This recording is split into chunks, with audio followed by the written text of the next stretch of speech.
I didn't expect that, but here we are. Welcome back, Dick. I was one of the only guys that predicted Trump would win. That's right. In fact, Eileen and I wrote a book called Armageddon, How Trump Can Beat Hillary. And people said, you know, since you wrote it, I think it'll be a bestseller, but I don't know if it'll be fiction or nonfiction. I got to tell you, Dick, what is happening? It is as if this administration, this president, is just under fire. They don't leave him alone. What's happening? There is a coup d'etat going on, as surely as if tanks were rolling down Pennsylvania Avenue. It's like you're living in a South American country. And it's a coup that aims to remove Trump from office. But more importantly, it aims to assert the dominance of the deep state, the dominance of the permanent government, the bureaucratic, intelligence, economic establishment that feels it runs the country and feels it should, and feels that elected officials are kind of a nuisance you tolerate who change every 4 years. This began when Obama took office 9 years ago, and he realized that there is such a thing as this deep state, a consensus that in economic terms dominates the Federal Reserve Board, the Treasury, and the IMF, and in national security terms dominates the intel agencies, the Defense Department, State Department, National Security Council, and the White House. And they have their opinions. They have their views, their worldview, their feeling as to what ought to happen, and they regard elected officials as sort of a nuisance that surfaces as changes every couple of years. And Obama decided that they would be deeply anti-him. They would, in many cases, be suspicious of a black, and in any case, way to the right of where he was. So he set out to change it. And he took the two agencies that are the core of the right wing, used to be the core of the right wing in the United States, the FBI that went after leftist dissidents and communists and so on, and the CIA that went after foreign regimes that were too far left and not to our liking. And he put in charge of the CIA John Brennan, who is such a radical that Brennan voted communist in the election in 1980 for president. He said, I voted for the Communist Party, and because Carter wasn't liberal enough for me. And in the Justice Department, Eric Holder, who basically is a very strong, racially motivated black elected official. And in the FBI, James Comey, who is an equally committed and dedicated deep state person. And what they did was that they cleaned house. Everybody who had been involved in Iraq interrogations or in Abu Ghraib or in Guantanamo was gone. And in the FBI, they cleaned the ranks and replaced them all with ultra-left liberals. To get into those agencies, you had to be referred by, some leftist group like the Sierra Club or ACLU, and they completely changed those agencies, which Obama felt he had to do to survive. He expected Hillary to win, and it would be no problem. There would be no problem in the transition. Mm-hmm. But when it looked like Trump would get the nomination, Obama and Hillary got various Hillary donors to put up $160,000 to develop dirt on Trump. And Hillary started to use the normal stuff, divorces and, his bankruptcies and all that, and It didn't work. So they decided the key thing you got to do is to portray him as colluding with Vladimir Putin to fix the election, and to take statements that Trump had made that basically indicated that he didn't hate Putin and that he wanted to get along with him, and make it seem as if they were colluding together. And they had a former British spy named Christopher Steele develop a dossier on Trump to prove this collusion.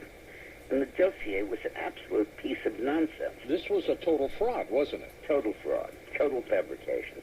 For example, it said that Trump designated his personal lawyer, Mike Cohn, to go to Prague to meet over several weeks with various Russian intel officers to plan this collusion. And Cohn's passport showed he'd never been in Prague. He'd never been in the Czech Republic. He was stateside during the entire campaign. And they identified another guy who they said, this is the guy who hacked the Democratic computer. It turns out that the poor son of the gun was serving a 20-year sentence for pedophilia in a penal colony in Siberia without access to a phone or a computer. Couldn't possibly have done it. They chose his name because nobody could reach him to verify it. And then they made up that stupid story about the prostitutes in the hotel room in Moscow where Trump allegedly watched them peeing on a bed. And this stuff was so far-fetched that nobody would publish it. Nobody, not a single organ in the U.S. or blog or site would publish it. So they were desperate to get this out. And they tried to get it out by Election Day, and they couldn't. Then 2 weeks after Election Day, the guys who wrote this dossier, Christopher Steele basically, was at a conference in Nova Scotia with John McCain. And they went over to McCain and said, we have this dossier, and he said, I've heard about it. And they said, we need to get this published. And McCain agreed to give it to Comey. Now, Comey, the head of the FBI, already knew about it because he had seen a partial copy a month before, and said, we got to verify this stuff, and offered $50,000 from the FBI to Steele if he would verify it. And Steele tried and couldn't. So Comey knew that this was a fraud. But Comey said, well, now I've gotten this from a United States senator, and it's my duty to pass it to the president and the leaders of Congress. Oh, geez. And 2 weeks before Obama left office, he did just that. And it immediately leaked into the media. But even so, with all these crazy stories in the media, it turned out the people didn't believe it because it was so far-fetched. So at that point, Brennan and Holder and Comey got together their guys, the people they had planted in the bureaucracy, and said, you can't leave. You've got to stay on into the Trump presidency. I'm going to transfer 2,000 of you from appointed jobs to civil service jobs, so you can't be removed by Trump. And I want you to leak like hell and destabilize this regime and substantiate the charge of collusion with Russia, even if it isn't true. And the FBI, for example, leaked 2 weeks after Trump took office, and the New York Times published it as their lead article, that the FBI had overheard Trump's people talking to the Russian intel officers to plan this collusion. Total fiction. Never happened. And ironically, Dick, the Comey release of Hillary Clinton and her emails prior to the election, I think seriously hurt her as well. This whole campaign was up in the air, wasn't it? Yes, I think he did. I think he did hurt her. But I don't think anybody took seriously that Trump could win until he did. And therefore, this whole effort to take Trump down and to kick him out really metastasized after Election Day, not before. Why does there seem to be such animosity towards him? I mean, I got to tell you, I don't like some of his tweets, and some of the things he says off the cuff are kind of foolish. The situation with the Charlottesville tragedy, I think he could have been a little stronger in his remarks. Be that as it may, why do they seem to be trying to destroy the guy? I mean, is he that evil to them, to the deep state? Yeah, he is. It's not ideology. I mean, they disagree with him on almost everything, but that's not important. What's important is that these folks feel they run the country. They feel that they are in charge. Yeah, okay. And Trump, when he ran, called it a swamp, said he was going to drain it, and made attacking them his major priority. And then he committed the ultimate offense after he took office. He appointed Mike Flynn, the director of national intelligence.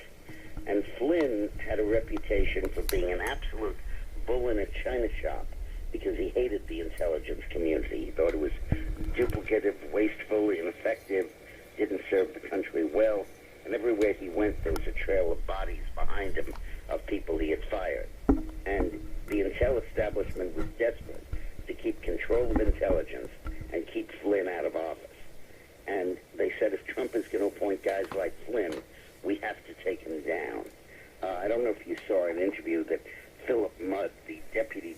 the FBI under Mueller gave to CNN, where he said, if you're not going to protect us and you're going to advocate for Vladimir Putin when our guys are being sent home in body bags, and you're going to disrespect government officials who've worked for 20 or 30 years serving this country, we're not going to protect you. And then he said the government's going to kill this guy. And that is their attitude. I don't know what happened at the Kennedy assassination, but there is a major theory that the establishment, the deep state, felt threatened by Kennedy because he was deciding to wind down the Cold War, and they wanted to fight the Cold War, and in many cases their livings depended on it, and that presaged the assassination. When I know that in 1976, when Jimmy Carter was elected, he ran against the CIA, deploring their interrogations and their role in the coup d'etats in South America and Chile in particular, where they got the president killed and the elected president. And Carter appointed Ted Sorensen to become head of the CIA, a real liberal, a human rights guy, a really classy guy, and he's the one that wrote all of Kennedy's speeches. And Sorensen didn't get confirmed because, it emerged that he had two messy divorces. It came out that he was a conscientious objector as a kid, and all kinds of stuff that the deep state dug up on him to sabotage that nomination. And they do not take lightly impinging on their turf. I'll tell you a personal story. When I was working for Clinton. Right. And you were one of his top advisors. I was his top advisor. Okay. I mean, political advisor, yeah. And he and I were talking about foreign policy stuff. And we discussed the possibility of naming certain nations as rogue nations. Funny, because we used the word rogue back then. Yeah. And North Korea, Cuba, Iran, Libya, all that, Iran. And and I said, I think that's a great idea. And he had a speech coming up for Memorial Day. So I drafted a speech that did that, and I sent it to the president, and he made some changes and liked it and was all set to give it. And he had to clear it with the National Security Council. So he sent it to them. And this guy comes down. I swear I thought he was going to beat me up. He said, you do not get into this. This is the job of the National Security Council. I said, I work for the president. He wanted me to do this. I don't care what he wanted. We are in charge of foreign policy, and you do this through us. And if you push things like this, you're going to read that a political hack is controlling foreign policy in the United States, and you're going to be discredited in every newspaper organ in the country. So I went to Clinton, and I said, what the hell do I do? And he said, back down. We'll do it in another way. Huh.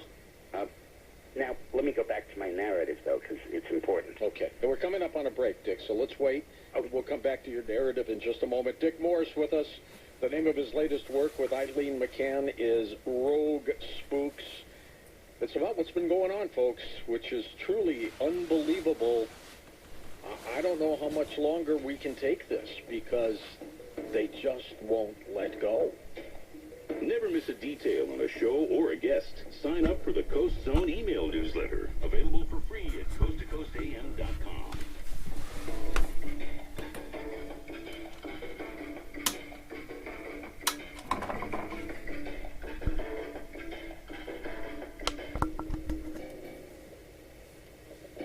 And welcome back. George Norrie with you. Rogue Spooks. Dick Morris's latest book. His website, by the way, is his name, and it's linked up at coasttocoastam.com. Dick, let's get right back into this and your analysis of what's happening to Donald Trump. Well, where we left off in this narrative, and it really is a saga, they had released this dossier that was full of holes. It said stuff that nobody could believe, and it was all over the media. And then Comey and Brennan, the former CIA director, got the guys they had seeded into the establishment, into the intelligence community. They'd hired them, they'd cultivated them, and they moved them into civil service jobs before he left office so they couldn't be replaced. And these guys leaked like crazy, usually disinformation, stuff designed to prove that Trump was colluding. Now, at this point, they then moved against the two people who are most important in defending Donald Trump. One was Mike Flynn, who would have taken over the intelligence establishment and really cleaned house. And the other was Jeff Sessions, where they got Sessions to recuse himself after that phony garbage about had he ever spoken to Russians. Right. And now they're trying to do the same thing with Steve Bannon, who's sort of the third leg of the stool protecting Trump. And then, at that time, Trump began a series of meetings with Comey. And Comey came in, and Trump said, in effect, listen, we have huge problems here. We have to prevent these lone wolf terrorists from operating. We've got to be effective against al-Qaeda domestically. We have drugs. We have opioids. What are you doing to deal with that? And Comey, in effect, said, well, I'm very busy researching the issue of whether you collaborated with Putin. And Trump basically went ballistic and said, I did not collaborate with him. That's a load of garbage. And I want you to get back to the job of the country, what I want you to do. And Comey then announced and interpreted that as obstruction of justice. And I believe the entire process was baiting Donald Trump to say that, to move him in that direction. Trump fired Comey. Comey published his memo, and it led to a special prosecutor. And the guy they selected, Robert Mueller, was Comey's best friend. They both went after Martha Stewart together, for example. They were co-prosecutors there. And Stewart and Comey was the Deputy Attorney General, while Mueller was the FBI director. Then they basically switched jobs. And they were very close, best friends. And Mueller picked up where Comey left off. He hires a staff packed with liberals. 7 of his 17 staffers were donors to the Democratic Party. One of them was Hillary Clinton's lawyer, the lawyer for the Clinton Foundation, Janet Rhee. One of the guys he hired is a guy named Weissman, who was almost disbarred for his tactics in the Enron prosecution when he worked at Justice. In fact, the conviction was thrown out by the appellate court because of prosecutorial misconduct by him, being too aggressive. And he hires these attack dogs to go after Trump. And he's long since given up the idea of proving collusion. But what he's on now is to prove that Trump obstructed justice. Which is an impeachable offense, isn't it? Exactly. Which is to say he ran the country. You know, he told the government what to do. And that is what they're going after now. And I think they have a very good chance of succeeding. Now, I think there's only one way we can turn this around and protect our system of government. And that is all of the weakness of the Mueller-Comey strategy is that it's all based on leaks, much of which are illegal. For example, George, I'm sure you've heard about how they entered Manafort's house with a SWAT team and all that. They stormed the place. Yeah, well, Manafort didn't have a press conference to announce that, and no reporters were there. This was all a leak out of Mueller's office. That's right. It happened a month ago, didn't it? No, yeah, July. Yeah. And it's illegal to leak that. You're not allowed to do that. It's a disbarable offense. And each day you get another leak coming out of Mueller's office, including serious national security leaks that things like the text of Trump's phone call with the president of Mexico. And I believe that what Trump needs to do is to get Sessions to appoint a special prosecutor to prosecute the special prosecutor, to go through each of these leaks, find its source, find who the leakers are, use lie detectors, all of that stuff, and go after the prosecutor based on his tactics in leaking. And while you're at it, put some offense on the board by going after Hillary Clinton and the Clinton Foundation and reopening the email investigation and going after Loretta Lynch for that tarmac meeting with President Clinton and for her telling Comey to downplay the investigation during the campaign. When you worked with President President Bill Clinton, and of course you got to know Hillary as well. What did you think of her at the time when she was just the First Lady? Well, to me, she was never just the First Lady. She was his manager. She was the person who ran his career. I never imagined back then that she would actually run for office herself. But she was the one who made the trains run on time. And she and I worked very closely together, and we liked each other. She liked that I do some hard-hitting politics, and often with negatives. I liked the fact that when I wanted to get something done, she made it happen. Bill has no discipline. He has no ability to focus on one or two things. He's so easily distracted. Whereas Hillary can't be distracted. She's like a locomotive. And I appreciated that. I loved working for her. But in the course of it, I saw how crazy she was, how paranoid and how secretive and tying herself up in knots. And I realized that she'd be a terrible president, which led to our divorce. Yeah, tragic divorce. Now, in terms of President Trump now at this point, give me your report card on him. His approval rating is at an all-time low. It spiked for a little bit during the Korean situation. It's gone back down again because of, I think, this weekend episode, this tragedy in Virginia. But give me your report card on him.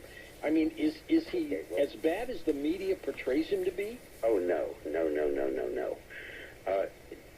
I have a list of his accomplishments that is like 10 pages long. In my book, I list dozens of them. And what he's done is of the American economy. And he's repealed all kinds of regulations over the internet, over climate change, over power plants, over police conduct, over a whole lot of stuff. And the result has been a liberation of entrepreneurial energy in the United States. If a businessman is about to set up a small business, he knows that he'll have a friend in the White House who's clearing away regulations rather than imposing them. His goal was to wipe out 2 regs for each one he created. In fact, he's wiped out 16 for each one he created. And while that hasn't involved legislative action, although some of it has, there's a statute where Congress can repeal legislation, and it's done that frequently this year, never before. He's been very successful, and the economy is liberated. There's a drive and an energy there. You know, there are 6.3 million job vacancies in the United States right now. That's right. And That's right. Can't fill them. What? Fill them. They can't fill them. Yeah. I know, exactly. In fact, one of the things I'm worried about in the long term, George, is whether Obama has taught America not to work and increased entitlements to a point where they don't have to. And I know so many friends who've stopped working, they're in their 60s and whatever. And they're able to live on the entitlements, I guess. Yeah, and their savings, but mainly entitlements. So I think he's done very well in that regard. In foreign policy, I think that he pulled off 2 master strokes. The media will never give him credit for it, but I've been on the inside, and I know how great those were. One, the smaller one, was when Assad of Syria was going to poison gas his people. Trump said literally, fire, the whole earth is going to descend on you if you do that. And Assad backed off, and the raids were canceled. And just last week, when North Korea was threatening Guam, he basically said, I'll turn you into a parking lot. And while any American president would have stood up and said, we will retaliate massively if you do this, only Donald Trump would say it in a way that Kim Jong-un couldn't misunderstand. Right. Where he talks his language, literally. By the way, I'm tickled to death that this guy has gout. You get gout from You heard that story. rich food. His country's starving to death, and he's got gout. That's terrific. And I think he deserves a lot of credit for that. Now, on Obama, he was very unfortunate he couldn't get that passed. Because John McCain, who was one of the plotters in this coup, basically told him to go fly a kite. Now, McCain has reason to dislike Trump because of Trump's outrageous comments disparaging his military record. Right. But still, when he voted on Obamacare, he went thumbs down. What he should have done is raised another finger to indicate what he was really doing. Yeah, I was talking to a friend of mine, Dick, who just supports everything that Donald Trump does. And I said, look, I'm a guy in the media. I've been in the media since I was 19 years old. If I were one of his aides, I'd just tell him, you've got to stop this. You've got to slow down here. You can't just keep talking off the cuff. And his remark was to me, my buddy said, but then that's not Donald Trump. Yeah. Yeah, well, we're so used to soundbite politicians who are programmed that he's a refreshing change. And that's why he could have beaten Hillary and nobody else could have, because he represented such a refreshing authenticity. And he's not about to lose that. My only concern right now, other than his being thrown the hell out, is that he's losing all of his allies instead of Flynn. Yeah, all these corporate guys have left him today on those committees. He's got McMaster there as his foreign policy guy, and he's firing everybody who is loyal to Trump. There's a guy named Higgins who wrote a memo saying that McMaster was not following Trump's policies, and he got fired. Jeez. Like it was the Obama White House. Is Bannon next? Well, I'm afraid he might be, and Bannon is sort of the spiritual center of the Trump presidency. He took Donald's instincts and translated them into a coherent policy. And I think that I told Steve himself that, do you remember the guy, it was Burundi Bundi, who was Muhammad Ali's chief guy? Yeah. The one who said float like a butterfly. That's right. Like a bee. Sting like a bee. Well, that's what Bannon is to Trump. You know, he's the guy who sort of keeps the grail and reminds Donald Trump of who he is. Well, I have never seen in all my experience with presidential elections and administrations more apparent chaos internally. Now, is that just my impression, Dick, Yeah. or is it really happening? First of all, it always goes on. I can't tell you how many times Stephanopoulos tried to have me fired. It's a normal concomitant. Usually it's out of view. But a lot of this is the leaking. A lot of this is to deliberately create the image of a totally dysfunctional administration, which is not true, particularly given what he's accomplished. George, do you ever watch Homeland, the TV show? Yes, once in a while I do. Okay, well, there's an episode of Homeland, which I quote in this book. It's by Saul Berenson, who is the allegedly plays the CIA director. And he turns to the president-elect, and he says, you're missing it right now. It's happening in front of your faces. We have a disinformation campaign designed to discredit the president-elect. And as of now, they have boots on the ground, like the protesters I had to wade through to get here. Does that seem familiar to any of you? It sure does. It does. To me, it's what we did in Nicaragua, Chile, Congo, a dozen other places, all the way back to Iran in the 50s. And it does not end well for the elected regime. You're fighting for your lives here. Don't you get that? You can't afford to stay silent. In your opinion, with your experience, your years of experience, and you've got your thumb on the pulse, are they going to impeach him?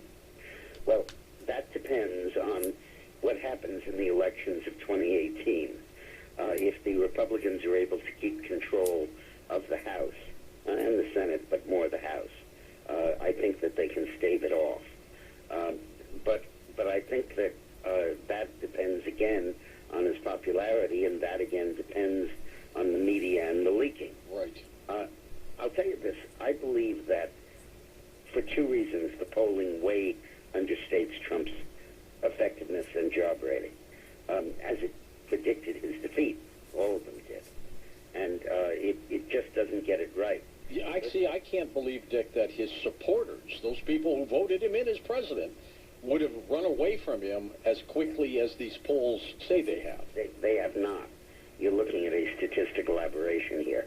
There are 7 polls that track the presidency. Only one of them, Rasmussen, gets it right. Rasmussen only polls likely voters.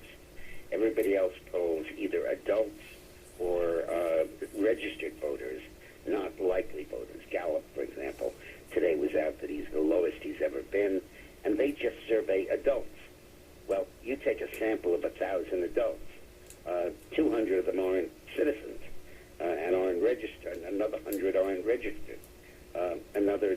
300 are registered, but they never vote. And somewhere you have 500 or 400 in that 1,000 who are actually voters, but their opinions are so diluted by everybody else. And most of the other groups are leftist because they tend to be more poorer and more downscale. The actual number is that Trump has an approval that's running between a low of 42, 41, and a high of 45 and 46. And he got 47% of the vote. So, he's still 48. I think he's doing all right. And I think that you have to realize that the media so underestimates, so down-talks him, that it's easy to miss his real political strength. If you were advising him, Dick, in terms of his presentation and his actions, what would you be saying to him? Well, the first big thing I tell him is appoint your own special prosecutor. Get some offense on the board against this guy Mueller. I told President Clinton that when Ken Starr was chasing him around, there was in effect a presidential race of Clinton against Starr. Yeah. And that Starr was really running for president against him. That was never Ken's intention, but it's what it was. And I told him he needs offense.